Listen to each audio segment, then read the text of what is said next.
السلام علیکم ناظرین، پروگرام علم و حکمت کے ساتھ زبیر احمد حاضر خدمت ہے۔ جب اللہ تعالیٰ نے اس دنیا میں انسان کو بھیجا تو اسے یوں ہی اندھیرے میں نہیں چھوڑ دیا، بلکہ وقتاً فوقتاً اس کی رہنمائی کے لیے اور اس کی ہدایت کے لیے انبیاء آتے رہے، اور انبیاء علیہ السلام کا یہ سلسلہ جاری رہا۔ اور جب بھی کسی قوم میں کوئی نبی آتا تو وہ پچھلی جو نبی تھے ان کی تعلیمات کے اندر جو بھی خرابیاں پیدا ہو گئی تھیں، قوم نے جو خرابیاں پیدا کر دی تھیں، ان کی وہ اصلاح فرماتا اور پھر قوم کو جو ہے وہ توجہ دلاتا اور انذار کا طریقہ اپناتا اور قوم کو یہ بتاتا کہ ایک دن تمہیں اللہ رب العزت کے آگے کھڑا ہونا ہے۔ اور پھر وہ جب اس دنیا سے چلا جاتا تو قوم کچھ عرصے تک اس کی تعلیمات پر رہتی، اور پھر قوم میں جب خرابی پیدا ہوتی تو اللہ تعالیٰ پھر دوسرے پیغمبر کو مبعوث فرماتا، اور یہ سلسلہ جاری رہا یہاں تک کہ آخری پیغمبر نبی اکرم صلی اللہ علیہ وآلہ وسلم عرب میں مبعوث کیے گئے۔ آپ صلی اللہ علیہ وسلم نے یہ فرمایا کہ میں خاتم النبیین ہوں، میرے بعد اب کوئی نبی نہیں آئے گا، کوئی رسول نہیں آئے گا، نبوت اور رسالت کا یہ سلسلہ اب بند کر دیا گیا۔ چنانچہ اب ہم یہ دیکھتے ہیں کہ نبی اکرم صلی اللہ علیہ وآلہ وسلم کی وہ جو تعلیمات ہیں وہ آج تک ہمارے درمیان محفوظ ہیں قرآن اور سنت کی روشنی میں، لیکن ہم یہ دیکھتے ہیں کہ نبی اکرم صلی اللہ علیہ وآلہ وسلم جب تشریف لائے اس دنیا میں تو وہ کیا حالات تھے، اور جن میں کہ آپ صلی اللہ علیہ وسلم وہاں پر تشریف لائے، اور اللہ تعالیٰ نے خاص عرب کا انتخاب ہی کیوں فرمایا، اور اس کے بعد ہم یہ دیکھتے ہیں کہ کیا نبی صلی اللہ علیہ وسلم کے اس دنیا سے چلے جانے کے بعد آج جو گمراہی ہے، آج جو خرابی مذہب میں آ جاتی ہے، آج جو بدعات اس میں شامل ہو گئی ہیں، تو اللہ تعالیٰ نے اس کے لیے اب نبیوں کا سلسلہ تو منقطع کر دیا ہے، لیکن کیا کوئی ایسا انتظام فرمایا ہے کہ آج کا انسان بھی جو ہدایت ہے، نبی اکرم صلی اللہ علیہ وسلم نے جو ہدایت دی ہے، وہ ہدایت آج بھی حاصل کر سکے؟ ان تمام مباحث پر ہم گفتگو کریں گے۔ میرے ساتھ تشریف رکھتے ہیں جناب جاوید احمد غامدی صاحب۔ السلام علیکم جاوید صاحب۔ وعلیکم السلام۔ جاوید صاحب، سب سے پہلے یہ بتائیے گا کہ نبوت کی حقیقت کیا ہے؟ اللہ تعالیٰ جب کسی کو پیغمبر بناتا ہے اس کا کوئی کرائیٹیریا ہوتا ہے، اور کن صورتحال میں وہ یہ فیصلہ کرتا ہے کہ اب اس قوم کی طرف جو ہے وہ پیغمبر کو بھیجا جانا چاہیے؟ یہ بات عقلی طور پر بالکل ٹھیک ہے کہ جب بھی کسی منصب کے لیے کسی کو منتخب کیا جائے گا تو کوئی معیار ہوگا، لیکن یہ سرتسر اللہ تعالیٰ کا انتخاب ہے۔ اس وجہ سے کیا معیار ہوتا ہے، کس بنیاد پر انتخاب کیا جاتا ہے، اس کو بتایا نہیں گیا۔ یہ بات قرآن مجید نے کئی مقامات پر بیان کی ہے کہ وہ خیار الناس ہوتے ہیں، یعنی اخلاقی لحاظ سے بہترین لوگ ہوتے ہیں۔ انسان کے کئی پہلو ہیں، میری صلاحیتیں کیا ہیں، مجھے اللہ تعالیٰ نے کن علوم کا ذوق دیا ہے، میرے اندر ادبی صلاحیت ہے، میں چیزوں کی تنقیح کرنے کا ذوق رکھتا ہوں، میں مادے پر تحقیق کرنے کی طرف رجحان رکھتا ہوں، میں نفس کے علوم کی طرف میلان رکھتا ہوں۔ انسانوں کے مابین اس اعتبار سے بہت فرق کیا گیا۔ اس وقت بھی ہم دیکھتے ہیں کہ بہت فرق ہے، یعنی ایک آدمی ایک ہی ماں باپ کے ہاں پیدا ہوتا ہے، اس کی صلاحیتیں، اس کے رجحانات، اس کے اذواق بہت مختلف ہوتے ہیں اپنے ہی ایک دوسرے بھائی سے۔ انبیاء علیہ السلام کے معاملے میں بھی یہ چیز ضرور ہوگی، لیکن ہمارے سامنے خدا کا فیصلہ آتا ہے، اس کے اسباب وہ نہیں بیان کرتا، اور اس کی پوری تاریخ قرآن مجید نے بیان کر دی ہے۔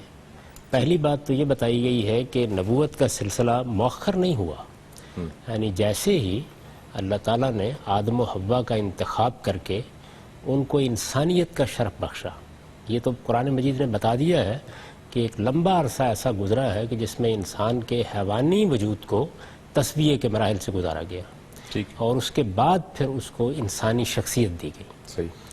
تو انسانی شخصیت دینے کے بعد اللہ تعالیٰ نے ان کو مخاطبت کا شرف بخشا۔ اگر آپ ایک لفظ میں یہ بیان کرنا چاہیں کہ نبوت کیا ہے تو وہ اللہ تعالیٰ کی طرف سے مخاطبت کا شرف ہے، یعنی اللہ تعالیٰ اپنے کسی بندے کو قیامت کی منادی کرنے کے لیے، قیامت کے بارے میں خبردار کرنے کے لیے مخاطبت کا شرف بخشے، خود بات کرے، اپنی بات اس تک پہنچائے، وہ بات لوگوں کو کہنے کے لیے اس کو مامور کر دے، ذمہ داری دے دے، تو یہ نبوت ہے۔ رائٹ۔ اب آپ نے یہ فرمایا کہ کوئی کرائیٹیریا تو اس طرح نہیں بیان کیا گیا، تاہم یہ بتایا گیا کہ وہ اعلیٰ ترین صفات کے حامل ہوتے ہیں اور وہ قوم کے صالح ترین افراد ہوتے ہیں۔ اخلاقی لحاظ سے یہ دیکھیے دنیا کے علوم، فنون، اذواق، رجحانات، صلاحیتیں یہ زیر بحث نہیں ہیں. ٹھیک. ایک ہستی کو پیغمبری کے منصب پر فائز کرنے کے دی گئی ہے، وہ نٹشے کو نہیں دی گئی. تو دنیا میں صلاحیتوں کا بہت کچھ تفاوت ہے. ظاہر ہے کہ جن ہستیوں کو نبی کی حیثیت سے منتخب کیا جاتا ہے ان کے اندر بھی کچھ صلاحیتیں ہوں گی ایسی جو اللہ تعالیٰ اسی طرح ودیت فرماتا ہے اور پھر ان کا انتخاب کرتا ہے. لیکن چونکہ یہ انتخاب الہی ہے اس وجہ سے اللہ تعالیٰ نے اس کو پسند نہیں فرمایا کہ وہ یہ بتائے کہ اچھا میں اس بنیاد پہ انتخاب کر رہا ہوں. ٹھیک ہے. اور ایسا اگر بتایا جاتا تو اس سے ایک اور طرح کی بحث شروع ہو جاتی. اور یہ بھی امکان ہے کہ پھر بہت سے لوگ حوصلہ مندی کے ساتھ اس منصب کو حاصل کرنے کی جدوجہد کر لیتے ہیں. اب بھی کب باز آتے ہیں. تو اس وجہ سے اللہ تعالیٰ نے یہ فیصلہ اپنے ہی ہاتھ میں رکھا ہے، وہ انتخاب کرتا ہے. تو میں یہ عرض کر رہا تھا کہ سیدنا آدم علیہ السلام کو مخاطبت کا شرف بخشا، نبوت حاصل ہو گئی. اس طریقے سے انسان نے اپنی فطرت کی رہنمائی اور خدا کی رہنمائی دونوں سے بیک وقت زندگی کی ابتدا کی. پھر قرآن مجید کہتا ہے کہ ایک زمانہ فطرت آیا، یعنی ایک لمبا زمانہ ایسا آیا جس میں نبوت نہیں تھی. اس میں لوگوں کے اندر بہت سے اختلافات پیدا ہو گئے. یعنی جو رہنمائی ماں باپ نے دی تھی، جس رہنمائی کو لے کر انسان پیدا ہوا تھا، اس کو جب فراموش کر دیا گیا تو پھر اللہ تعالیٰ نے نبوت کا پے در پے ایک سلسلہ جاری کر دیا. اس کو سورہ بقرہ میں بیان کیا ہے کہ کان الناس امۃ واحدہ. ابتدا میں کوئی اختلاف نہیں تھا، اس کے بعد اختلافات پیدا ہونے شروع ہو گئے. جب اختلافات پیدا ہونے شروع ہوئے تو پھر فبعث اللہ النبیین مبشرین و منذرین. اس کے بعد یہ نبوت کا سلسلہ اللہ نے جاری کر دیا. اور نبوت کیا ہے؟ بشارت اور انذار. یعنی اصل میں نبی کا مطلب ہی یہ ہے کہ وہ ہستی جو آخرت کے بارے میں خبردار کرنے کے لیے آخرت کی نبا، آخرت کی خبر دینے والا وہ نبی ہے. ٹھیک. جاوید صاحب یہاں پر جو ہمارے جو جنرل کویشچن آنسرز جو آتے ہیں ان میں ایک کویشچن ہے جو اس سے ریلیٹڈ ہے. میں وہ کویشچن آپ کے سامنے رکھ دیتا ہوں. آپ نے یہ فرمایا کہ اللہ تعالیٰ جو ہے وہ انتخاب کرتا ہے اور وہ اللہ تعالیٰ ہی کا فیصلہ ہوتا ہے کہ کس کو وہ منتخب کرتا ہے. سوال ان کا یہ ہے جنہوں نے پوچھا ہے کہ حضرت موسیٰ علیہ السلام نے اللہ تعالیٰ سے کہا کہ ہارون کو میرے لیے میرا مددگار کر دیں. اللہ تعالیٰ نے ان کی درخواست قبول کر لی. تو اس کا مطلب اللہ تعالیٰ جو ہے وہ بندوں کی درخواست پر بھی پیغمبری عطا کرتا ہے. ہم بہت سی درخواستیں کرتے ہیں، اگر وہ قابل قبول ہوتی ہیں تو قبول ہوتی ہیں. دیکھیے نا، نبوت کے بارے میں جو بات یہ میں نے کہی آپ سے، اس کو خود قرآن مجید نے باللفظ بیان کر دیا ہے. اللہ عالم حیث یجعل رسالتہ. اللہ ہی بہتر جانتا ہے کہ وہ کس کو یہ شرف بخشے کہ وہ اس کا پیغام بر ہو کر دنیا میں کھڑا ہو جائے. ٹھیک ہے. اس وجہ سے فیصلہ تو اللہ ہی کرتا ہے. سیدنا موسیٰ علیہ السلام نے اپنے لیے مدد کی درخواست کی، اپنی دانست میں یہ خیال کر کے کہ وہ اوصاف میرے بھائی میں پائے جاتے ہیں، وہ میری مدد کر سکتا ہے. ذمہ داری بہت بڑی ہے، میں ایک باجبروت بادشاہ کی طرف بھیجا جا رہا ہوں. ان کو یہ بھی احساس تھا، ظاہر ہے کہ تواضع کی بنیاد پر یہ احساس تھا کہ میں کوئی بہت اچھا خطیب بھی نہیں ہوں. ٹھیک ہے. وہ بہت غیر معمولی خطابت کی صلاحیت رکھتے ہیں. زیادہ اچھا ہوگا کہ وہ میرے مددگار بن کے کھڑے ہو جائیں. یہ انہوں نے درخواست کی. اگر یہ درخواست موضوع نہ ہوتی تو رد کر دی جاتی. حسن اتفاق ہے کہ موضوع ہو گئی. اس کی بہت سی مثالیں آپ کو رسالت مآب صلی اللہ علیہ وسلم کی زندگی میں ملتی ہیں، صحابہ کرام کی زندگی میں ملتی ہیں کہ صحابہ کرام نے کوئی بات کہی، کوئی تجویز پیش کی. آپ کو معلوم ہے نا کہ ایک پورا باب ہے جس میں یہ بتایا جاتا ہے ہمارے ہاں کہ سیدنا عمر رضی اللہ عنہ کی کون سی خواہشات ہیں جس کی تائید میں وحی آ گئی. بالکل ٹھیک ہے. تو ایسا ہوتا ہے بعض اوقات. یعنی یہ نہیں ہے کہ انسانوں کے فیصلے ہر حال میں غلط ہوں گے. ٹھیک. تاہم اگر سیدنا موسیٰ علیہ السلام کا یہ فیصلہ صحیح نہ ہوتا، یہ درخواست صحیح نہ ہوتی، موضوع نہ ہوتی، جن کا نام انہوں نے لیا تھا وہ اس منصب کے لیے موضوع نہ ہوتے تو اللہ تعالیٰ اس کو رد کر دیتے. انہوں نے قبول فرمایا تو اس کا مطلب یہ ہے کہ دونوں طرف بات ہم آہنگ ہو گئی. ٹھیک ہے. لیکن حضرت موسیٰ نے بھی یہ نہیں بتایا کہ ان کے سامنے وہ کیا کرائیٹیرین یا معیار تھا جس کو سامنے رکھ کر انہوں نے یہ کہا. انہوں نے اپنی درخواست پیش کی اپنے ایک تاثر کی بنیاد پر. اللہ تعالیٰ نے اس کو قبول فرمایا اسی اصول پر کہ اللہ عالم حیث یجعل رسالتہ. اللہ ہی بہتر جانتا ہے کہ وہ کس کو اس منصب پر فائز کرے. اس میں ہماری کوئی بہت دلچسپی ہونی بھی نہیں چاہیے. اس کی وجہ یہ ہے کہ یہاں کوئی معاملہ یوں نہیں ہے کہ میرٹ کی بنیاد کے اوپر مجھے یا آپ کو کمپیٹ کرنا ہے، میدان مقابلہ میں اترے ہوئے ہیں. اللہ کا انتخاب ہے کہ وہ ہمارے درمیان میں سے کس کو اٹھائے اور اٹھا کر یہ ذمہ داری دے کہ اس کا پیغام پہنچائے. یہ بہت بڑی ذمہ داری ہے. اصل میں اس طرح کی سب چیزوں کو ہمارے ہاں لوگ فضیلت اور عظمت کے حوالے سے دیکھتے ہیں. یہ بہت بڑی ذمہ داری ہے، آسان نہیں ہے۔ تھوڑی دیر کے لیے ذرا فرض کریں کہ آپ کو یہ ذمہ داری دی جائے، لوگ بوٹیاں نوچ لیتے ہیں، آسانی سے ماننے کے لیے تیار نہیں ہوتے، مزے کا اڑاتے ہیں، استہزاء کرتے ہیں۔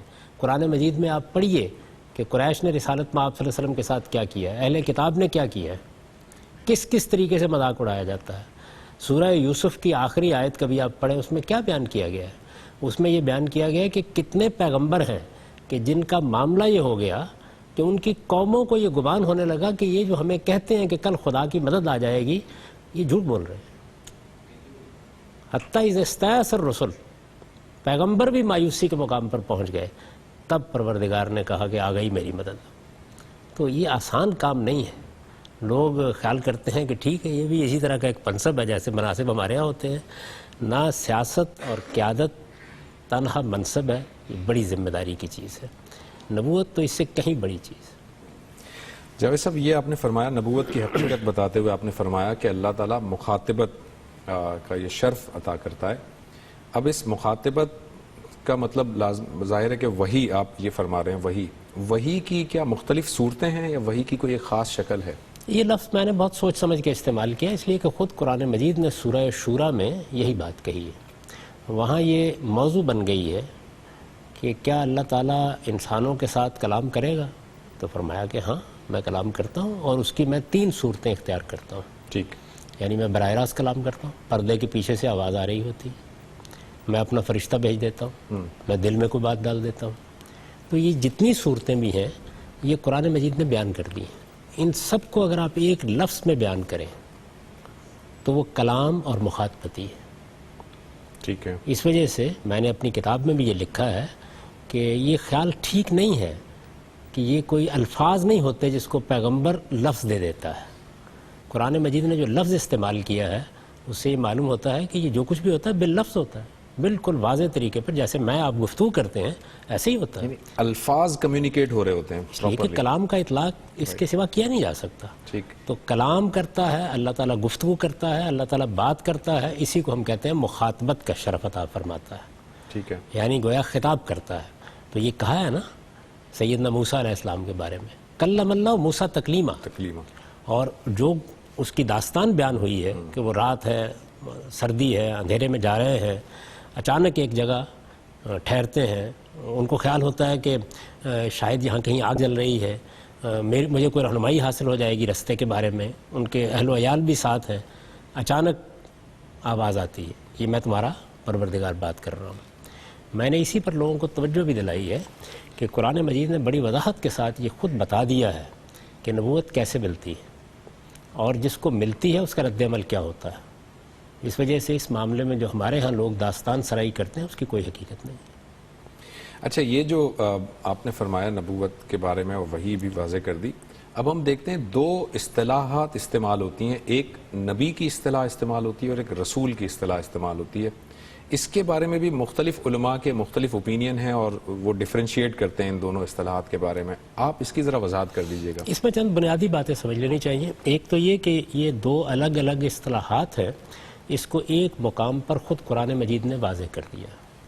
یہ آپ کے علم میں ہے کہ سورہ حج میں یہ کہا ہے کہ وَمَا أَرْسَلْنَا مِن قَبْلِكَ مِن نَبِيٍّ وَلَا رَسُولٍ، ہم نے اے پیغمبر تم سے پہلے جو نبی اور جو رسول بھی بھیجا ہے۔ یہ اسلوب ظاہر بات ہے کہ جب تک تعبیر کا اطلاق 2 الگ الگ چیزوں پر نہ ہو اس وقت تک اختیار نہیں کیا جا سکتا۔ صحیح ہے۔ چنانچہ یہی آیت ہے جس کے تحت آپ یہ جانتے ہیں کہ ہمارے ہاں زبان کے ماہرین میں سب سے ممتاز شخصیت زمخشری کی ہے، تو اس نے اپنی تفسیر میں لکھا ہے کہ دلیل بین علی تغایر النبی والرسول، یہ جو آیت ہے یہ ایک واضح دلیل ہے اس بات کی کہ نبی اور رسول ایک نہیں ہے۔ ٹھیک، اس لیے پہلی بات تو یہ ہے کہ یہ بات کہ نبی اور رسول 2 الگ الگ مناصب ہیں، یہ بالکل طے شدہ بات ہے۔ بالکل اس میں جلیل القدر اہل علم نے کبھی اختلاف نہیں کیا۔ ٹھیک، آپ اگر کسی بھی پرانے آدمی کو اٹھا کے دیکھیں گے، محقق علماء ہیں، تو وہ یہ بتائیں گے آپ کو کہ یہ 2 الگ الگ اصطلاحیں ہیں۔ جو کچھ بھی اختلاف ہوتا ہے وہ یہ ہے کہ کیا فرق ہے ان میں۔ اس میں ایک اور پہلو بھی ہے جس کو ملحوظ رکھنا چاہیے، وہ یہ ہے کہ قرآن مجید عربی زبان میں ہے، زبان کے اسالیب میں اصطلاحیں بھی وجود میں آتی ہیں اور لفظ اس سے مجرد ہو کر بھی استعمال ہو رہے ہوتے ہیں۔ ٹھیک ہے، اس کی مثال لفظ بدعت ہے۔ اب یہ اصطلاح بن گئی، لیکن عربی زبان میں یہ نئی چیز کو کہتے ہیں، تو آپ یہ جانتے ہیں نا کہ سیدنا عمر رضی اللہ عنہ نے جب لوگوں کے لیے ایک امام کا انتخاب کیا رات کی نماز کے لیے تو انہوں نے کہا نعمت البدع، بالکل صحیح ہے. یعنی یہ ایک اچھی نئی بات ہے. اللہ تعالیٰ نے اپنے لیے فرمایا بدیع السماوات والارض. بہت سے الفاظ ایسے ہوتے ہیں کہ جو بعد میں اصطلاح بن جاتے ہیں. تو قرآن مجید میں نبی اور رسول الگ الگ اصطلاحوں کی حیثیت سے بھی استعمال ہوئے ہیں، اور رسول کا لفظ محض فرستادے کے لیے، وہ جسے پیغام دے کر بھیجا گیا ہے، اس کے لیے بھی استعمال ہوا ہے. اچھا چنانچہ اب دیکھیے جبریل امین کو بھی رسول کریم کہا گیا ہے. صحیح ہے. انہ لقول رسول کریم، یہ جبریل امین کے بارے میں. بالکل ٹھیک ہے. تو جبریل امین کو اس لحاظ سے رسول امین کہا گیا ہے کہ وہ خدا کا پیغام لے کے آتے ہیں. اچھا اسی طرح زبان کام کرتی رہتی ہے اپنی. آپ کے علم میں ہے کہ جو اس وقت عربی بولی جا رہی ہے اس میں جو سفیر ہم اپنے ملک کا بھیج دیں اس کو رسول کہتے ہیں. یعنی مثال کے طور پر اگر ہندوستان اپنا سفیر بھیجے مصر میں تو اخبار میں سرخی یہ لگے کہ جا رسول الہند، ہندوستان کا سفیر آ گیا. تو اس وجہ سے زبان میں اصطلاحی مفہوم میں بھی چیزیں استعمال ہوتی ہیں اور کبھی کبھی اس سے مجرد ہو کے بھی استعمال ہو جاتی ہیں. تو قرآن مجید میں نبی اور رسول کا لفظ اس سے مجرد ہو کے بھی استعمال ہوا ہے اور یہ بطور اصطلاح بھی استعمال ہوا ہے. صحیح ہے. بطور اصطلاح اس میں کیا فرق واقع ہو جاتا ہے؟ ہمارے ہاں علماء نے اس کو متعین کرنے کی کوشش کی، اس کی ایک پوری تاریخ ہے. ٹھیک ہے. عام طور پر یہ بیان کیا جاتا ہے، جیسے آپ اگر اردو زبان میں دیکھنا چاہیں تو مولانا سید ابوالعلا صاحب مودودی نے تفہیم القرآن میں جو اسی آیت کے تحت نوٹ لکھا ہے اس میں تفصیل سے یہ بتا دیا ہے کہ روایتوں سے یہ معلوم ہوتا ہے کہ نبوت جن لوگوں کو دی گئی ان کی تعداد کوئی 1,24,000 کے قریب تھی. ٹھیک. یہ روایتوں میں بیان ہوا ہے. جی ہاں. اچھا میں ان روایتوں کو اہمیت دیتا ہوں، اس کی وجہ یہ ہے کہ خود بائبل میں بھی یہ مذکور ہے. اگر آپ یوحنا عارف کے مکاشفے کو دیکھیں تو یوحنا عارف کا مکاشفہ چونکہ پوری کی پوری انسانی تاریخ کو بیان کر رہا ہے بلکہ قیامت تک کے واقعات کو بیان کر رہا ہے، تو اس میں بھی یہی تعداد بیان ہوئی ہے. تو اس سے یہ معلوم ہوتا ہے کہ اس کی کچھ نہ کچھ حقیقت ہے. پھر یہ بات بھی انہوں نے بیان کی ہے کہ اسی روایت میں یہ کہا گیا ہے کہ ان میں سے 313 رسول کے منصب پر فائز تھے، اور یہ بات بھی واضح کر دی ہے کہ نبوت عام ہے اور رسالت خاص ہے. ٹھیک. یعنی ہر رسول نبی ہوتا ہے لیکن ہر نبی رسول نہیں ہوتا. ٹھیک. وہ نبیوں میں سے کچھ لوگوں کا انتخاب کیا جاتا ہے کہ ان کو رسول کے منصب پر فائز کیا جائے. رائٹ. اب رسول اور نبی میں کیا فرق ہے؟ لوگوں نے قیاس کرنے کی کوشش کی ہے. بعض لوگوں نے یہ کہا کہ رسول کو کتاب دی جاتی ہے، بعض نے کہا اس کو شریعت دی جاتی ہے، نبی کو نہیں دی جاتی. لیکن یہ ساری باتیں اصل میں چل نہیں پاتی جتنی بھی ہیں. سب سے پہلے ہماری مسلمانوں کے علم کی تاریخ میں ابن حزم نے، ان کی ایک بڑی مشہور کتاب ہے الاحکام فی اصول الاحکام، اصول فقہ کی کتاب ہے، اس میں انہوں نے اصطلاحات کی تشریح کی ہے. رائٹ.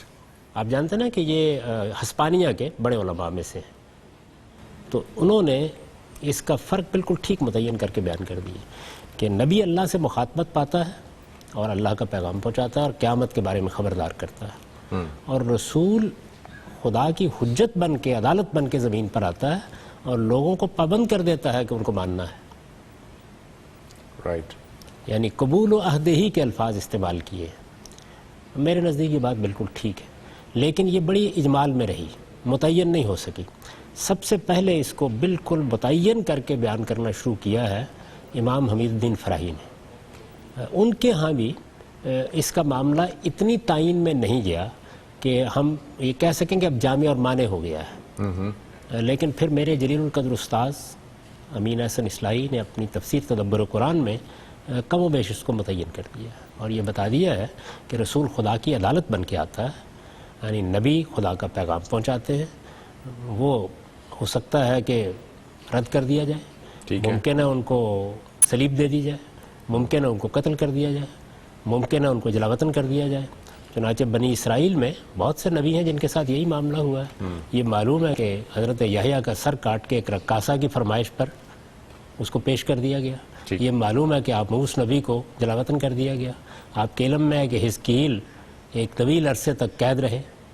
تو سب نبیوں کے ساتھ یہ معاملات ہو جاتے ہیں. گویا خدا کا پیغام پہنچا رہے ہیں، قبول کرنے والے قبول کریں گے، جو نہیں قبول کریں گے وہ بعض اوقات ان کو بہت اذیت بھی پہنچانے میں کامیاب ہو جاتے ہیں. رسولوں کے معاملے میں اس کے بالکل برخلاف یہ ہے کہ اللہ تعالیٰ نے یہ اعلان کر دیا ہے کہ وہ جب بھی آئیں گے فیصلہ ہو جائے گا.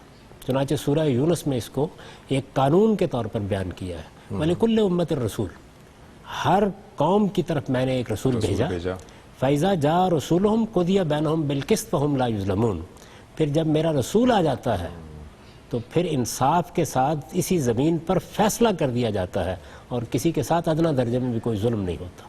ٹھیک، جاوید صاحب یہ آپ نے فرمایا کہ اصطلاحات میں آپ نے یہ کہا کہ یہ جو ڈفرنس ہے یہ زیادہ واضح ہے، لیکن اس سے پہلے جو آپ نے جن علماء کا ذکر کیا کہ انہوں نے یہ ڈفرنس کیا تھا کہ شریعت رسول کو دی جاتی ہے یا کتاب دی جاتی ہے، تو یہ والا اصول کہیں ٹوٹتا ہوا محسوس ہو رہا تھا جس کی وجہ سے ہم یہ سمجھ مثلا ہم جانتے ہیں کہ حضرت صالح کو کون سی شریعت دی گئی یا کون سی کتاب دی گئی؟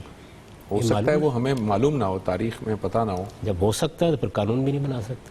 اچھا، یعنی ظاہر ہے کہ پھر ہو سکتا ہے کہ بنیاد کے اوپر آپ ایک قاعدہ تو نہیں بنا سکتے نا۔ رائٹ، تو اس میں بجائے اس کے کہ قیاس کیا جائے قرآن مجید کو کیوں نہ دیکھا جائے؟ یعنی قرآن مجید بڑی وضاحت کے ساتھ یہ بیان کرتا ہے، اس نے رسولوں کی شخصیت کو الگ کر دیا ہے، یہ بھی بتا دیا ہے کہ ان دونوں میں فرق ہے، یہ بھی بتا دیا ہے کہ کتب اللہ لاغلبن انا ورسلی، میرے رسولوں کا معاملہ یہ نہیں ہے کہ وہ مغلوب ہو کر چلے جائیں گے، ان کو لازماً غلبہ حاصل ہوگا، یہ بتا دیا کہ ان کے ذریعے سے دینونت برپا ہوتی ہے، خدا کی عدالت زمین پر آتی ہے۔ تو یہ ساری باتیں جب بتا دی گئی ہیں تو اس میں میرے قیاس کی کیا گنجائش باقی رہ گئی؟ ابھی میں نے جو آیت پڑھی ہے آپ کے سامنے، بالکل صحیح ہے، اس میں متعین طور پر بتا دیا گیا ہے کہ میرا رسول جب بھی آتا ہے میری عدالت زمین پر لگ جاتی ہے، وہ جو کچھ قیامت میں ہونا ہے وہ چھوٹے پیمانے پر ایک قیامت صغریٰ کی صورت میں اسی زمین پر ہو جاتا ہے۔ تو یہی فرق ہے جو ملحوظ رکھنا چاہیے۔ میں نے آپ سے عرض کیا ہے کہ ہمارے علماء کی تاریخ میں یا علم کی تاریخ میں ابن حزم نے کم و بیش یہی بات اجمال کے ساتھ بیان کر دی تھی۔ اچھا، اس کا مطلب یہ ہوا کہ پھر یہ جو عام طور پر ایک بات سمجھی جاتی ہے کہ 4 رسول ہیں اور 4 پر کتابیں نازل ہوئی ہیں، تورات، زبور، انجیل اور قرآن مجید، یہ بات ظاہر درست نہیں ہے، کیونکہ اور بھی ہوں گے، کیونکہ قرآن مجید میں اشارہ بھی ہے صحف ابراہیم و موسیٰ، تو اس میں صحیفے بھی ہیں اور بھی۔ نہیں، قرآن مجید نے یہ بات بھی کہی ہے کہ جتنے رسولوں کا ہم نے ذکر کر دیا ہے آپ کے سامنے وہ تو ہیں ہی، اور بھی ہیں جن کا ہم نے ذکر نہیں کیا۔ اور جس جگہ یہ فرمایا ہے اسی میں آگے چل کے کہا ہے کہ رسول کس لیے آتے ہیں؟ لِأَلَّا يَكُونَ لِلَّهِ عَلَى النَّاسِ حُجَّةً بَعْدَ الرُّسُلِ، تاکہ اللہ کے اوپر کسی کا کوئی عذر باقی نہ رہے۔ یہ آخری درجے میں قطع عذر کرنے کے لیے آتے ہیں، ان کے ذریعے سے خدا کی حجت تمام ہو جاتی ہے، اس کے نتیجے میں کسی کے پاس خدا کے حضور میں کچھ کہنے کے لیے باقی نہیں رہتا۔ چنانچہ اسی لیے دنیا میں بھی عذاب آ جاتا ہے۔ اچھا، پھر عذاب کے بارے میں بھی یہ بیان کر دیا کہ ما کننا معذبین حتی نبعث رسولا، جب تک ہم رسول نہیں بھیج دیتے ہم دنیا میں کسی قوم کو عذاب نہیں دیتے۔ ٹھیک، تو اس وجہ سے یہ ساری باتیں قرآن نے بیان کر دی ہیں، ان کو سامنے رکھ کر اگر خلاصہ کیا جائے تو یہ ہے کہ نبی مخاطبت کا شرف حاصل کرتا ہے، رسول بھی، دونوں کو اللہ تعالیٰ اپنا پیغام دیتے ہیں، دونوں اللہ کا پیغام پہنچاتے ہیں۔ فرق صرف یہ ہے کہ رسول کے ذریعے سے خدا کی عدالت زمین پر قائم ہوتی ہے، فیصلہ ہوتا ہے، منکرین کو سزا دی جاتی ہے، اور اہل ایمان کو اللہ تعالیٰ نجات دیتے، اور اگر فی الواقع وہ اتنی طاقت رکھتے ہوں یا ان کو کہیں دارالحجرت میسر آ جائے تو ان کو غلبہ عطا فرما دیتے ہیں، اور ایک لحاظ سے ان کی حکومت قائم ہو جاتی ہے دنیا میں۔ ٹھیک ہے، تو اب آپ نے جو بات فرمائی ہے اس سے جو میں سمجھا ہوں جاوید صاحب، وہ یہ کہ جو رسول ہیں وہ چونکہ اللہ کی عدالت بن کر آتے ہیں تو اللہ تعالیٰ ان کے منکرین کا فیصلہ یا تو رسولوں کے سامنے ہی کر دیتا ہے، ان کی آنکھوں سے وہ دیکھ لیتے ہیں، یا اللہ تعالیٰ ان کو اپنی طرف اٹھا لیتا ہے اور پھر عذاب نازل ہو جاتا ہے۔ اس سے یہ بھی ثابت ہوا کہ رسولوں کو کبھی بھی قوم جو ہے وہ قتل نہیں کر سکتی۔ تو قرآن مجید میں جہاں پر قتل کا ذکر ہے اور رسولوں کا لفظ استعمال ہوا ہے وہ مجرد معنوں میں استعمال ہوا ہے، اصطلاحی معنوں میں استعمال نہیں ہوا۔ دیکھیے، بات یہ ہے کہ یہ تو میں نے پہلے عرض کر دیا کہ الفاظ مختلف پہلوؤں سے استعمال ہو جاتے ہیں اور ان کو ان کے سیاق سباق میں رکھ کے دیکھ لیا جاتا ہے۔ ٹھیک، بہت سی جگہوں پر ایسا ہوتا ہے، میں نے اس کی مثال بھی دی کہ رسول کا لفظ حضرت جبریل کے لیے بھی استعمال ہو گیا ہے، ظاہر وہاں اصطلاحی مفہوم میں استعمال نہیں ہوا۔ تو یہ بات بالکل ٹھیک ہے کہ جن جگہوں پر رسول کا لفظ آیا ہے اور وہاں انبیاء علیہ السلام کے قتل کا ذکر بھی ہوا ہے، وہاں اس کا عمومی مفہوم ہی لینا چاہیے، یہ ٹھیک ہے بات اپنی جگہ پہ۔ لیکن جو بات آپ نے فرمائی ہے اس کی تھوڑی تنقید کی ضرورت ہے، وہ یہ کہ اصل چیز یہ نہیں ہے کہ قتل ہو سکتا ہے یا نہیں ہو سکتا، اصل چیز یہ ہے کہ رسول کو غلبہ حاصل ہوگا، اصل چیز ہے کہ خدا اس کی حفاظت کرے گا، وہ اپنا پیغام پہنچائے گا۔ غلبہ حاصل ہوگا تو اس کا مطلب وہ ان کے قابو میں تو نہیں آئے گا، اس کا مطلب کرالری ہوئی نا۔ یعنی بات یہ ہے کہ چیز کو اسی طرح بیان کرنا چاہیے جیسے قرآن بیان کر رہا ہے، اس کے کچھ نتائج بھی ہوں گے۔ مثلا دیکھیے نا، رسالت میں آپ صلی اللہ علیہ وسلم کے بارے میں قرآن مجید نے دونوں امکانات بیان کر دیے ہیں، امن اور اینک کا بعض الذی نائدہم من توفینک، یعنی ایک صورت یہ ہو سکتی ہے کہ ہم جو کچھ ان کو کہہ رہے ہیں، یعنی جو قیامت برپا ہونے والی ہے، جو فیصلہ صادر ہونے والا ہے، اس کا کچھ حصہ آپ کی آنکھوں کے سامنے ہو جائے. اس میں بھی دیکھیے بڑے لطیف اسلوب میں کہا ہے بعض الذین نعدہم، یعنی کچھ حصہ آپ کے سامنے. یہ ممکن ہے کہ کچھ حصہ سامنے ہو جائے اور کچھ آپ کی دنیا سے رخصت ہونے کے بعد سامنے آئے.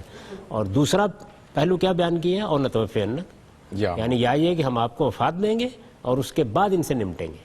تو دونوں پہلوؤں سے یہ ظہور ہوتا ہے. اسی طریقے سے جو عذاب آتا ہے اس عذاب کی بھی دونوں صورتیں قرآن مجید نے بیان کر دی ہیں. یعنی اس عذاب میں یہ بھی ہوتا ہے کہ آسمان کے فرشتے آگے گویا سب کچھ تلپٹ کر دیتے ہیں، جیسے کہ قوم عاد کے معاملے میں ہوا، قوم سمود کے معاملے میں ہوا، جیسے قوم لوط کے معاملے میں ہوا.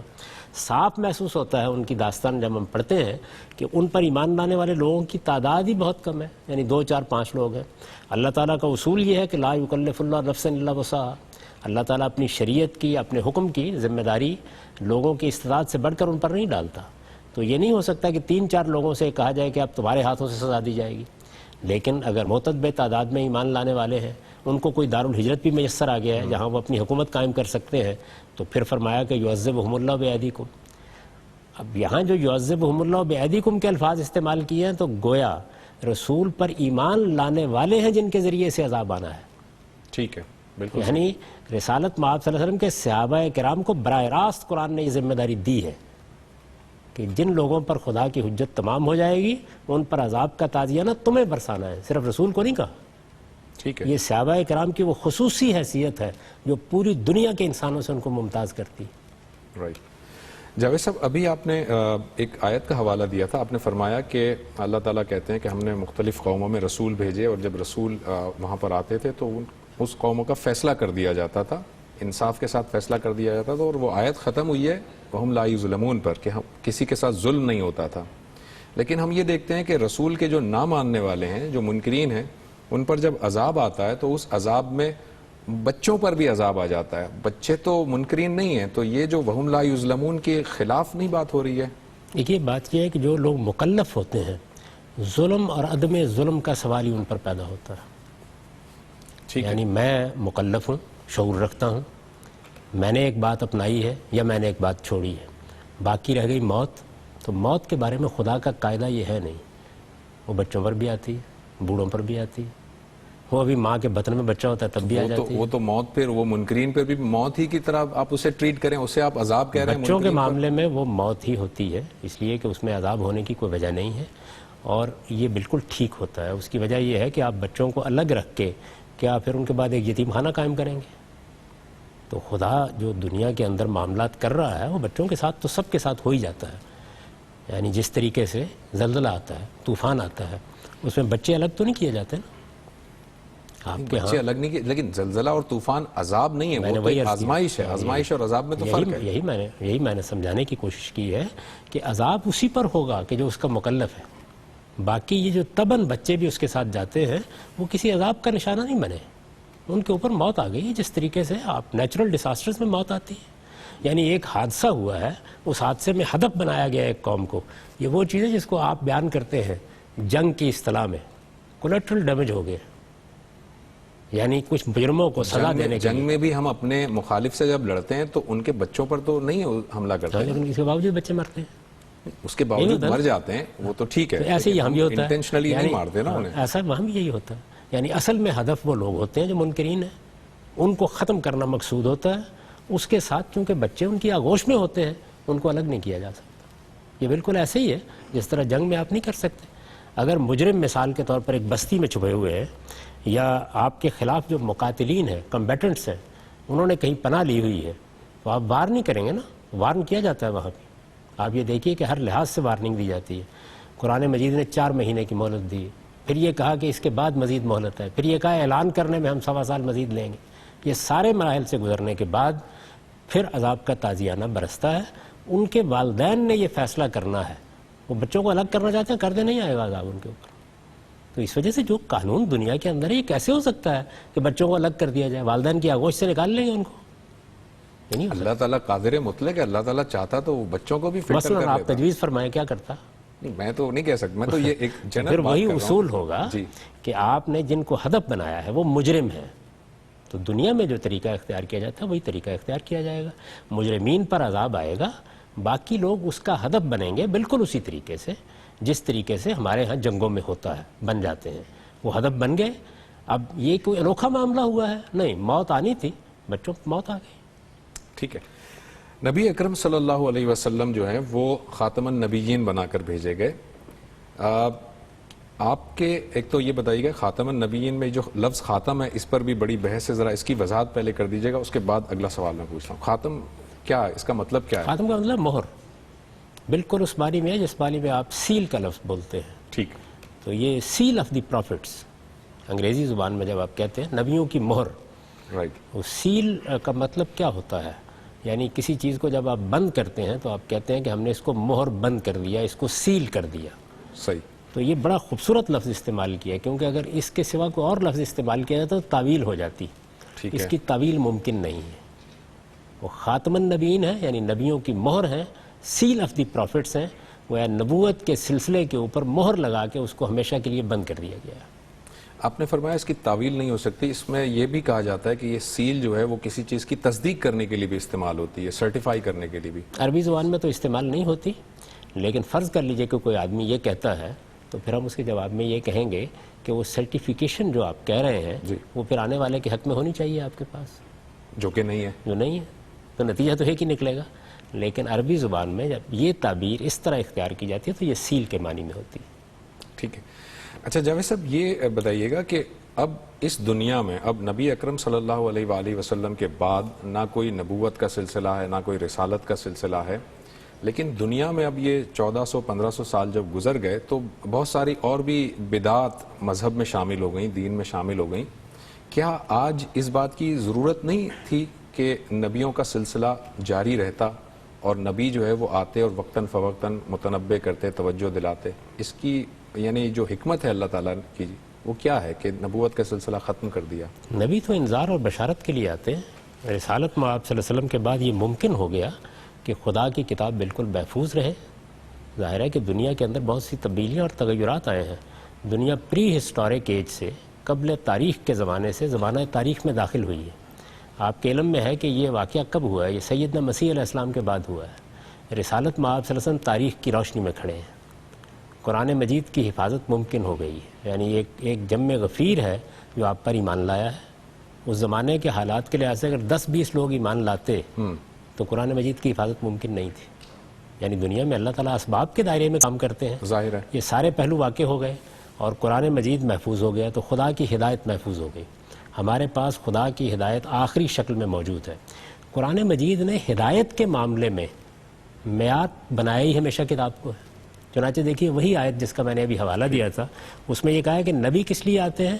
مبشرین و منذرین, اور وَأَنزَلَ مَعَهُمُ الْكِتاب, ان کے ساتھ کتاب نازل کی اللہ نے. کس لیے؟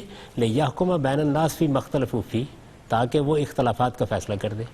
تو کتاب چاہیے اختلافات کا فیصلہ کرنے کے لیے. بدعت پیدا ہو گئی ہے, خرابی پیدا ہو گئی ہے, تو اس کے لیے تو نبی کی ضرورت نہیں ہے, کتاب کی ضرورت ہے. کتاب موجود ہے ہمارے پاس, محفوظ صورت میں ہے, جیسے دی گئی ویسے ہی ہے. اس کی زبان ایک زندہ زبان ہے, آج بھی اس کو اسی طریقے سے پڑھ کر دیکھ کر فیصلہ کیا جا سکتا ہے. تو ہدایت کے معاملے میں تو ضرورت ختم ہو گئی. دوسرا پہلو کیا ہے؟ اتمام حجت, یعنی عالمی سطح پر اتمام حجت ہو جائے. اس کے اسباب بھی تاریخ کی روشنی میں پیدا کر دیے گئے, وہ بھی ہو گیا. اب اتمام حجت کے نتائج قیامت میں نکلیں گے. اللہ تعالیٰ نے دنیا میں ان کو نکالنے کا سلسلہ جو رسولوں کے ذریعے سے برپا کر رکھا تھا, وہ پہلے بھی کبھی کبھی ہوتا تھا, وہ ختم کر دیا. اور میرے خیال میں بالکل ٹھیک کیا, کیونکہ بار بار اس کی ضرورت باقی نہیں رہی. اتمام حجت کی تاریخ کیا ہے؟ اتمام حجت کی تاریخ اس لیے ہے کہ جس قوم پر ہوا ہے اس کو سزا دے دی جائے, باقیوں کے لیے اس کو خدا کے وجود کی دلیل بنا دیا جائے. تو رسالت میں آپ صلی اللہ علیہ وسلم کا یہ معاملہ دلیل بن گیا. آج یہ تاریخ کی روشنی میں ہم بتا سکتے ہیں. بلکہ اس وقت تو صورتحال یہ ہے کہ دو جو آخری پیغمبر ہیں, یعنی سیدنا مسیح علیہ السلام بنی اسرائیل کے آخری پیغمبر ہیں. صحیح. اور عالمی سطح کے اوپر اگر آخری پیغمبر کا فیصلہ کرنا ہو تو رسالت میں آپ صلی اللہ علیہ وسلم ہے. دونوں کی دینونت بالکل مشاہدے کی چیز بن گئی ہے. یعنی سیدنا مسیح علیہ السلام کے ذریعے سے جو خدا کی عدالت برپا ہوئی ہے, اس کا اعلان دیکھیے قرآن میں کیا ہے, انی متوفیک ورافعک الیہ ومطہرک من الذین کفروا وجاعل الذین اتبعوک فوق الذین کفروا الی یوم القیامہ. یعنی میں آج یہ فیصلہ کر رہا ہوں کہ میں تجھے وفات دوں گا, تجھے اپنے طرف لے جاؤں گا، ان ظالموں سے اور منکروں سے تجھے نجات دوں گا، اور تیرے ماننے والوں کو، تیرے ساتھ نسبت رکھنے والوں کو قیامت تک تیرے منکرین پر غلبہ دیے رکھوں گا۔ تو گویا یہ غلبہ تو ایک ایسی مشہود حقیقت ہے جس کو پوری کائنات، زمین پر بسنے والا ہر انسان بچشم سر قیامت تک دیکھتا رہے گا۔ تو یہ چیز بھی ہو گئی، اور رسالت میں آپ صلی اللہ علیہ وسلم کے لیے جو دنونت برپا ہوئی وہ صرف جزیرہ نما عرب تک محدود نہیں رہی، وہ اس سے باہر نکلی اور اس نے دنیا کی 2 بڑی سلطنتوں کو بالکل الٹ کر پھینک دیا۔ اس لحاظ سے وہ تاریخ کا ناقابل تردید واقعہ بن گئی۔ تو دونوں چیزیں موجود ہیں، اس کے بعد کسی نبی کی ضرورت باقی نہیں رہتی، یعنی ہدایت کا اہتمام قرآن میں ہو گیا، اتمام حجت کا اہتمام عالمی سطح پر ہو تو تاریخ میں موجود بھی ہے۔ لیکن اس میں ہم یہ دیکھتے ہیں کہ جیسے آپ نے ان 2 پیغمبروں کا حوالہ دیا، سیدنا مسیح علیہ السلام جو شریعت لے کر آئے تھے اور جو کتاب لے کر آئے تھے، اس میں کہیں پر بھی عقیدہ تثلیث نہیں تھا، لیکن ان کے جانے کے بعد عقیدہ تثلیث ایک بنا لیا گیا اور اس کی تعویل پیش کر دی گئی، بالکل اسی اور تعویل پیش کر دی گئی۔ تو پھر نبی اکرم صلی اللہ علیہ وسلم آئے، انہوں نے واضح کر دیا کہ یہ عقیدے کے اندر کیا گمراہی ہے۔ لیکن نبی اکرم صلی اللہ علیہ وسلم کا قرآن مجید محفوظ ہے آج بھی، مگر اس کی جو تعویلات مختلف لوگ کرتے ہیں، مختلف طریقوں سے کرتے ہیں، تو ان تعویلات کی روشنی میں ظاہر ہے کہ دین کے اندر خرابیاں تو پیدا ہو رہی ہیں، یعنی اصل جو ٹیکسٹ ہے وہ اپنی جگہ موجود ہے، مگر تعویلات ہو رہی ہیں۔ اس وجہ سے میں جاننا چاہ رہا تھا اس کو تو روکا ہی نہیں جا سکتا۔ اچھا، یہ تو رہے گا، پیغمبر کی موجودگی میں بھی رہے گا۔ اصل چیز یہ ہے کہ آپ کے پاس وہ معیار ہونا چاہیے، تو وہ کرائیٹیرین پیغمبروں کے زمانے میں بھی کتاب ہی کو بنایا گیا۔ یہ میں نے ابھی آپ کو بتایا ہے کہ کتاب کو یہ حیثیت دی گئی ہے۔ قرآن مجید نے جہاں بھی ذکر کیا ہے اس کا ٹیکسٹ کو دیے۔ دیکھیے دوسری جگہ بھی یہی کہا ہے کہ ہم نے پیغمبروں کے ساتھ کتابیں نازل کی، کس لیے؟ لیکوم الناس بالقسط، رائٹ۔ وہ کتابیں ایک میزان بن کے آئیں تاکہ لوگ دین کے معاملے میں ٹھیک انصاف پر قائم رہیں۔ تو وہاں بھی مقصد کتاب ہی کو بیان کیا گیا۔ اس آیت میں بھی یہی بیان کیا گیا، وَأَنزَلَ مَعَهُمُ الْكِتَابَ، ان کے ساتھ کتاب نازل کی، کس لیے نازل کی؟ لِيَحْكُمَ بَيْنَ النَّاسِ فِيمَا اخْتَلَفُوا فِيهِ، تاکہ کتاب کے ذریعے سے اختلافات کا فیصلہ ہوتا رہے۔ تو تعویل کے اختلاف کے لیے قرآن کی مراجعت کی جائے گی۔ قرآن مجید اس طرح کے تمام اختلافات کو اگر آپ اس کے سامنے سرنڈر کرنے کا ارادہ کر کے چلے جائیں، ٹھیک ہے، یعنی اپنے ذہن کے تعصبات ختم کر دیں، اپنے جذبات کو ایک طرف رکھ دیں، قرآن کی بات سننے کے لیے تیار ہو جائیں، تو وہ ان میں سے ایک ایک چیز کو اٹھا کے پھینک دے گا۔ آپ اس کے اندر دیکھیے، اس کے بارے میں خود خدا نے کہا ہے، لا یاتی الباطل من بین یدیہ ولا من خلفہ، نہ اس کے آگے سے باطل داخل ہو سکتا ہے اس کے اندر، نہ پیچھے سے داخل ہو سکتا ہے۔ آپ ظاہر ہاں اس کے منہ میں اپنے الفاظ نہیں ڈال سکتے آپ، قرآن مجید وہ نکال دے گا۔ یہ جو بدعات پیدا ہوتی ہیں، اختلافات پیدا ہوتے ہیں، اگر کبھی آپ ان کو مطالعہ کریں اور اس پر کبھی گفتگو کریں، ایک ایک چیز کے بارے میں آپ کو یہ بتاؤں گا کہ اس کا ماخذ قرآن نہیں ہے، وہ قرآن سے پیدا ہی نہیں ہوئے۔ جب آپ قرآن مجید کے سامنے سرنڈر کرنے کے لیے چلے جاتے ہیں تو یہ ممکن نہیں ہے کہ وہ آپ کو ہدایت سے محروم کر دیں، تو اس لیے اس کی کوئی ضرورت نہیں ہے۔ رائٹ۔ اچھا جاوید صاحب، یہ آپ فرما رہے ہیں کہ چونکہ ٹیکسٹ موجود ہے اور ٹیکسٹ کے مطابق اگر ہم اس پہ غور کریں تو وہ ٹھیک ٹھیک فیصلہ کر سکتے ہیں، اور نبی صلی اللہ علیہ وسلم عالمی سطح پر آخری پیغمبر بنا کر بھیجے گئے، تو پھر یہ جو ٹیکسٹ ہے یہ عربی زبان میں ہی کیوں ہے؟ مطلب عالمی سطح پر اب ظاہر ہے کہ میں اجمی ہوں، میں اس عربی کو اس انٹینسٹی کے ساتھ، اس شدت کے ساتھ نہیں سمجھ پاؤں گا، چاہے کتنی بھی میں مشقت کر لوں، جتنی انٹینسٹی کے ساتھ صحابہ نے سمجھا تھا اس قرآن کو۔ تو یہ جو دوسرے لوگ ہیں، غیر عرب لوگ ہیں، ان کے ساتھ ایک طرح سے ایک پرابلم نہیں ہو ایک کریٹ ہو گیا کہ عالمی سطح پر ایک پیغمبر آیا، وہ اپنی کتاب لے کر آیا، لیکن وہ اجنبی زبان میں کتاب ہے، تو میرے لیے تو پرابلم ہو گئی۔ سائنس کس زبان میں ہے؟ سائنس تو طب کس زبان میں ہے؟ کہاں پیدا ہوتی ہے؟ دنیا کا ہر علم کسی ایک ہی زبان میں پیدا ہوگا، 2 میں پیدا ہو جائے گا زیادہ سے زیادہ۔ یعنی اس وقت صورتحال یہ ہے کہ دنیا میں ہزاروں کی تعداد میں زبانیں ہیں، تو یہ تو طریقہ اختیار کیا نہیں جا سکتا۔ بھائی پنجابی میں ہوگا تو سرائکی نہیں مانیں گے۔ لیکن سائنس اور میڈیکل جو ہے نا، وہ میری زندگی اور موت کا مسئلہ نہیں ہے، زندگی اور موت کا مسئلہ ہے، یہ زندگی اور موت کا مسئلہ وہ ہے۔ زندگی اور موت کا مسئلہ ہے۔ نہیں مطلب میری زندگی اور موت کا مسئلے سے مراد یہ کہ میں سائنس پہ پریکٹس کروں نہ کروں، میں اگر بیمار ہوں گا میں ڈاکٹر سے پوچھ لوں گا، عملاً صورتحال یہی ممکن ہے۔ دیکھیے کوئی علم بھی جب پیدا ہوگا تو کسی ایک زبان ہی میں پیدا ہوگا۔ دنیا کی ساری زبانوں میں بیک وقت اس کو آپ پیدا اگر کرنا چاہیں گے تو آپ کو معلوم ہے کہ اس وقت پچھلے چند سال میں جو زبانیں ختم ہوئی ہیں دنیا میں سے، ان کی تعداد 6000 سے زیادہ ہے۔ دنیا میں کوئی ایک زبان یا 2 زبانیں نہیں بولی جاتی، بے شمار زبانیں بولی جاتی ہیں۔ یعنی اللہ تعالیٰ نے قرآن مجید میں یہ کہا ہے کہ رنگوں کا اور زبانوں کا اختلاف میری آیت ہے، بہت بڑی نشانی ہے. یہی ماں باپ ہوتے ہیں، بچہ ہی نہیں کہ ہم پیدا ہوتا ہے اور آپ دیکھیں گے زبانوں کا کتنا اختلاف پیدا ہو جاتا ہے. تو آپ تجویز فرمائیے نا کیا کیا جائے. یعنی خدا بات کرنا چاہے، اپنی کتاب بھیجنا چاہے تو ہر زبان میں ایک کتاب بھیج دے. اچھا آپ اگلے دن ایک دوسری زبان پیدا کر کے بیٹھ جائیں گے پھر اس میں بھیج دیں. تو یہی ممکن طریقہ ہے. اور اس میں یہ ہے کہ دیکھیے قرآن مجید یا پیغمبر دو کاموں کے لیے آتے ہیں. ان کی ہدایت ہمیشہ عالمی ہوتی.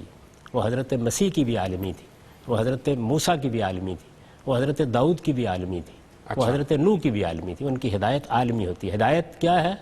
یعنی وہ بنیادی حقائق جن کو ماننا ہے، وہ اخلاقی اصول جن پر عمل کرنا ہے، وہ عالمگیر حقیقتیں ہیں. ان کے سمجھنے میں بھی کوئی پرابلم نہیں ہوتا. قرآن مجید تو اصرار کر کے یہ بات کہہ رہا ہے کہ قیامت میں لوگ یہ عذر بھی پیش نہیں کر سکیں گے کہ ہم تک کسی پیغمبر کی دعوت نہیں پہنچی، بلکہ میں نے جو تمہارے اندر علم ودیت کر دیا میں اس کی بنیاد پر پوچھوں گا. تو اس وجہ سے ہدایت کا معاملہ تو بالکل عالمی، ہر پیغمبر کا ہے. حضرت مسیح کی ہدایت بھی عالمی ہے. خدا کے پیغمبر جب رسول کے منصب پر فائز ہوتے ہیں تو ان کی عدالت قائم ہوتی ہے. عدالت اپنی قوم کے لیے ہوتی ہے. تو قرآن مجید نے جو عدالت جن پر قائم کرنی تھی اس کے لیے ضروری تھا کہ وہ ان کی زبان میں ہو. ہدایت ایک عالمگیر حقیقت کے طور پر میں بھی اخذ کر لوں گا، آپ بھی اخذ کر لیں گے، لیکن ان کے پاس کوئی عذر باقی نہیں رہنا چاہیے تھا، اس لیے کہ ان کو دنیا میں سزا کا ہدف بننا تھا. اس لیے قرآن مجید ان کی زبان میں نازل کیا گیا. تو پیغمبر کی عدالت اس کی قوم کے لیے ہوتی ہے، اس کی ہدایت ایک عالمی حقیقت ہوتی ہے. یہ آپ نے بڑی امپورٹنٹ بات کی جاوید صاحب، اس کی ذرا میں اور چاہوں گا وضاحت. آپ یہ کہنا چاہتے ہیں کہ اس سے پہلے میں نے کوئی اہم بات نہیں کی؟ نہیں میں یہ نہیں کہنا چاہ رہا. مطلب یہ جو نقطہ آپ نے بیان کیا یہ اس لیے مجھے دلچسپی اس میں لگ رہی ہے کہ دیکھیں آپ نے فرمایا کہ جس پر عدالت برپا کرنی ہوتی ہے ان کی زبان میں آتا ہے. اس کا مطلب دوسروں پر عدالت برپا نہیں کرنی ہوتی ہے. تو کیا قیامت کے دن جو ایکچوئل عدالت ہونے والی ہے اس میں بھی جو غیر عرب لوگ ہیں ان کو کچھ ڈسکاؤنٹ مل جائے گا اس عدالت کا؟ جیسے قیامت کی عدالت جس نے قائم کرنی ہے وہ دلوں کے احوال کو جانتا ہے. وہ وہاں کیا کرے گا؟ اس نے یہ بتایا ہے کہ وہ آپ کے باطن کو آپ کے سامنے نکال کے رکھ دے گا. دنیا کی عدالت میں یہ نہیں ہوتا. یعنی جو عدالت حضرت نوح کے ذریعے سے قائم ہوئی یا حضرت صالح کے ذریعے سے قائم ہوئی یا حضرت لوط کے ذریعے سے قائم ہوئی یا رسالت مآب صلی اللہ علیہ وسلم کے ذریعے سے قائم ہوئی، اس پر تو آج بھی آپ بحث کر سکتے ہیں. لیکن قیامت کی عدالت میں اس کی گنجائش میرے یا آپ کے پاس نہیں ہوگی. وہاں تو یہ بتا دیا گیا کہ میرے ہاتھ پاؤں گواہی دے اٹھیں گے، ایک ایک چیز کی تصویر دکھا دی جائے گی. تو وہاں جس پر حجت جتنی تمام ہوئی ہے وہ اس میں کوئی عذر پیش نہیں کر سکے گا. وہاں بحث کا دروازہ بند ہو جائے گا اور خدا وہ سارے ذرائع آپ کے سامنے لے. اب تو ہم جانتے ہیں نا، جیسے جیسے ہم دنیا کو سمجھ رہے ہیں، مادے کو سمجھ رہے ہیں، نفس کو سمجھ رہے ہیں، تو یہ معلوم ہو رہا ہے کہ ہماری ایک ایک حرکت یہ پوری طرح ریکارڈ میں موجود ہے، اس دنیا میں موجود ہے. اس کو حاصل کیا جا سکتا ہے. یعنی جب ہم کوئی کام کرتے ہیں تو ایسا نہیں ہوتا کہ وہ ضائع ہو جاتا ہے. ظاہر ہے ہاں. اسی چیز کو اصول بنا کر وہ بہت سے آلات ایجاد کیے گئے ہیں جو اب بھی ہماری آوازیں، ہماری حرکات اپنے اندر سمیٹ لیتے ہیں. یہ اصل میں اس دنیا میں کار فرما قوانین ہی ہے جن کا اظہار اس صورت میں ہو رہا ہے. تو اس وجہ سے وہاں پر تو یہ مسئلہ ہی نہیں ہوگا. اس میں اصول یہ بیان کر دیا گیا کہ جس کو جتنا علم دیا گیا، جتنا حق جس تک پہنچا، اس کے لحاظ سے اللہ مواخذہ کرے گا. اس میں بھی دیکھیے اللہ تعالیٰ بار بار کہتے ہیں بحث کرنے والوں کو کہ جو ایک کھجور کے فتیلے کے برابر بھی میں کسی پر ظلم نہیں کروں گا. ان اللہ لیس بظلام للعبید، یہ میرے بندے ہیں، میں ان پر ظلم کروں گا. اچھا پھر یہ کہتے ہیں کہ مجھے شوق ہے عذاب دینے کا، میں سراسر رحمت ہوں. تو اس لیے مجرموں کو پوری طرح معلوم ہونا چاہیے کہ ان کے اوپر خدا کی حجت وہاں تمام ہوگی. یعنی حجت تو یہاں تمام ہو گئی، وہ کس درجے میں ہوئی تھی اس کا ظہور وہاں ہو جائے گا، اور پھر اس کے لحاظ سے ہر ایک کے ساتھ معاملہ ہوگا. اب وہ درگزر کا معاملہ کرنا ہے تو وہ بھی فرمائیں گے. یہ بات البتہ اصول میں بیان کر دی ہے کہ نبوت کا سلسلہ اللہ کی عنایت ہے، اصلاً اس کی کوئی ضرورت نہیں تھی. اس لیے کہ آپ کو جو بنیادی دین جس پر آزمائش میں ڈالا گیا وہ آپ کو دے کر بھیجا گیا. تو اس وجہ سے یہ خدا کی عنایت ہے. آپ کا حق نہیں ہے کہ ضرور آپ کے پاس بھی براہ راست پیغمبر آئے اور فلاں کے پاس بھی براہ راست پیغمبر آئے. بالکل ٹھیک ہے. جاوید صاحب یہ بتائیے گا کہ نبی کے جو ٹرانسلیشن ہے اصطلاح، وہ نبا جیسے آپ نے بھی فرمایا خبر دینے والا، تو اس سے یہ بھی مراد دی جاتی ہے کہ نبی جو ہے وہ امور غیب کی خبر دیتا ہے. تو نبیوں کو غیب کا علم ہوتا ہے؟ دیکھیے کسی بھی لفظ کے بارے میں اگر آپ کوئی فیصلہ کرنا چاہتے ہیں، وہ ایک اصطلاح بن گئی ہے اور وہ اصطلاح قرآن مجید میں آ گئی تو قرآن کی روشنی میں کرنا چاہیے. ٹھیک. تو قرآن مجید نے جس چیز کو نبی عظیم کہا ہے وہ قیامت ہے. رائٹ. اس وجہ سے اسی کو متعلق کرنا چاہیے. قیامت کی منادی کرنے والا, قیامت کی خبر دینے والا, لوگوں کو یہ بتانے والا, اگر آپ غور کریں تو یہی اصل میں دین کی ساری حقیقت ہے. یہی ہے بھائی دین میں اور فلسفے میں یہی فرق ہے کہ فلسفی اس دنیا کے اندر کھڑا ہو کر اس کی گتھی کو سلجھا رہا ہے, اور انبیاء علیہم السلام یہ بتا رہے ہیں کہ یہ دنیا عارضی ہے, اس کے بعد ایک نئی دنیا آنے والی ہے. اس وجہ سے جب تک اس کو ملا کر اس کو نہیں دیکھو گے یہ بھی سمجھ میں نہیں آئے گی. ٹھیک. تو پیغمبر اس کی منادی کرنے کے لیے آتے ہیں, اس کی خبر دینے کے لیے آتے ہیں. تو نبی کا مطلب میرے نزدیک قرآن کی روشنی میں یہ ہے کہ وہ ہستی جس کو خدا زمین پر مبعوث کرتا ہے تاکہ وہ قیامت کے بارے میں لوگوں کو خبردار کر دے. Thank you very much Javed صاحب, آپ کا بہت بہت شکریہ, آپ نے وقت نکالا. ناظرین, ہم نے آج گفتگو کی نبوت کی حقیقت کے بارے میں اور یہ جاننے کی کوشش کی کہ نبی اور رسول میں کیا فرق ہوتا ہے, اور ہم نے یہ بھی دیکھا کہ اللہ تعالیٰ نے مختلف قوموں پہ مختلف پیغمبروں کو بھیجا, رسول بنا کر بھی بھیجا, کچھ لوگوں کو اور نبی بنا کر بھی بھیجا. آج ہم نے گفتگو کا یہ پہلا جو حصہ تھا وہ مکمل کیا ہے. انشاءاللہ تعالیٰ یہ گفتگو کنٹینیو کریں گے اگلے ایپیسوڈ میں, اور سیرت النبی صلی اللہ علیہ وآلہ وسلم کے کچھ مزید پہلوؤں کا جائزہ لیں گے. اگلے پروگرام تک کے لیے زبیر احمد کو اجازت دیجیے. اللہ حافظ.